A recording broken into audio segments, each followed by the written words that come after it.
saudara-saudara saya itu agar pihak kepolisian negara Republik Indonesia khususnya jajaran Polda Kalteng untuk segera mengusut tuntas apa yang terjadi di Kalimantan Tengah, umumnya khususnya di Bangkal.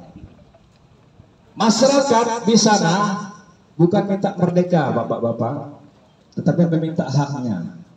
Karena sekian tahun mereka duduk diam dan bernapas di wilayah desanya adalah merasa itu tanah nenek leluhurnya, juga hak mereka, sampai sekarang tidak direalisasikan adalah salah satu dari sebuah perusahaan besar di Seruyan.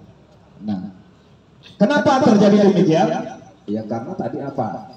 Hukum itu tajamnya ke bawah, tumpulnya ke atas. Betul. Keinginan kami ke sini hanya ingin menyatakan sikap agar bapak-bapak, khususnya Pak Kapolda Kalteng, sekarang Kapoldanya sudah dimutasi ya. Jadi jangankan dia dimutasi ke Kalimantan Timur, beliau juga harus diperiksa. Nanti dari pihak Mabes Polri, dari apa namanya hal-hal yang ada di kepolisian, itu yang harus dimintakan kami untuk mengusut tuntas, terbuka, transparan, dan tidak ada kongkal-lingkungnya. Sekarang kita berbicara, tadi ada teman-teman yang saya dengar ada indikasi memutar balikan.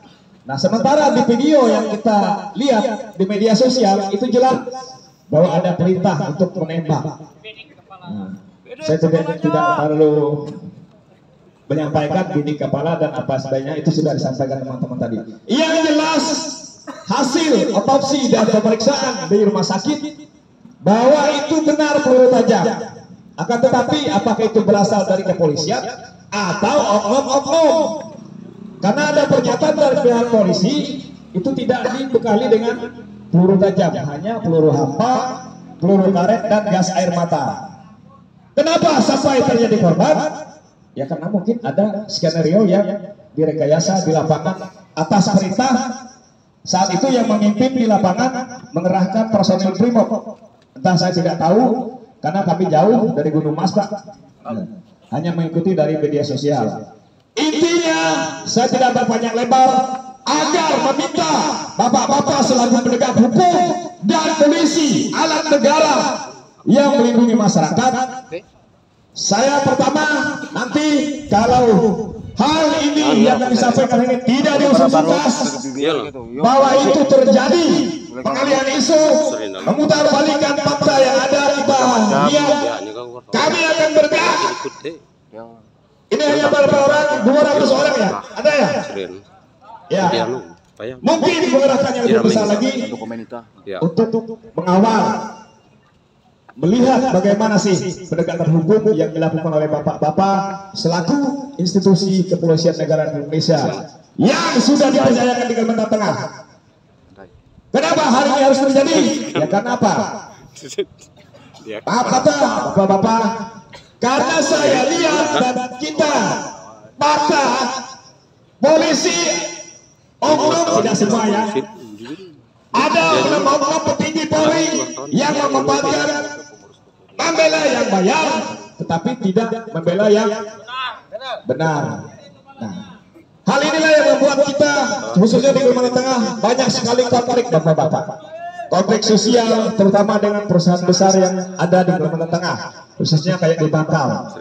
Jadi hari ini kami akan membacakan sesuai ada di spanduk untuk nanti kami kawal, dan mohon nanti kalau setelah dibacakan bagi teman-teman saya tegaskan setelah ini ada beberapa orang ya yang bisa menyampaikan, karena terus terang saya yang bertanggung jawab di sini karena solidaritas dari teman-teman dan saya dianggap dituakan. Jadi saya sarankan kita hari ini tetap damai, tetap kondusif, tetap mengawal agar bapak-bapak yang berada di depan kita ini mengusut tuntas apa yang sedang terjadi di Kalimantan Tengah, khususnya di Bangkal. Itu saja, kita meminta nanti kalau bisa izin ya teman-teman, ada perwakilan kami yang mungkin singkat saja untuk bisa beraudiensi bagaimana hal ini bisa kita kawal sama-sama, karena kita mengusung kami aliansi tidak juga sepihak.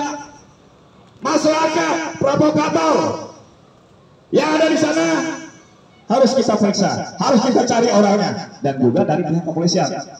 Kalau bisa saya minta berapa personil kepolisian Brimob yang saat itu dikerahkan di Suria, berapa orang personilnya, siapa pemberi instruksinya, siapa pemberi perintah, itu harus kita pertanyakan, dan saya minta diusut juga, diperiksa, jangan hanya masyarakat.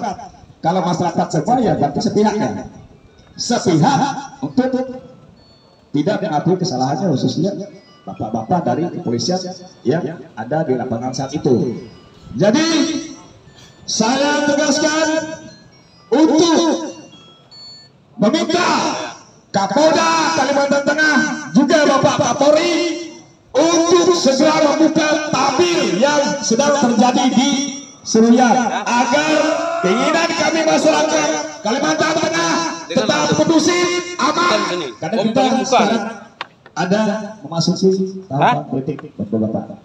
Jadi saya minta satu lagi, segera tarik agar semua personil Brimob yang ngebom di seluruh perusahaan di Kalimantan Tengah itu tidak diperkenankan. Kalau kami tahu itu tidak digunakan, kami yang akan menderek pengamanan itu.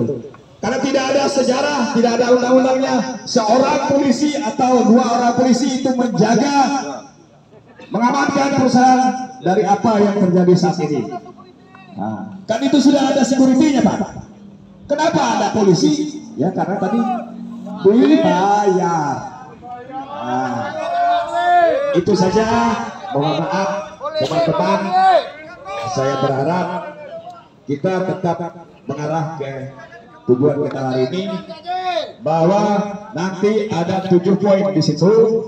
Itu sudah jelas. Itu juga yang kami akan serahkan berkas tuntutan kami agar dikawal, dibuka secara terbuka, transparan dan akuntabel. Jangan sampai nanti karena adanya konferensi pers, adanya pernyataan-pernyataan di media sosial bahwa kepolisian itu berkilau. Kita segera tuntaskan permasalahan di Kalimantan Tengah, khususnya di Bangka Akar ke depan. Kalimantan Tengah tidak terjadi lagi hal-hal yang demikian.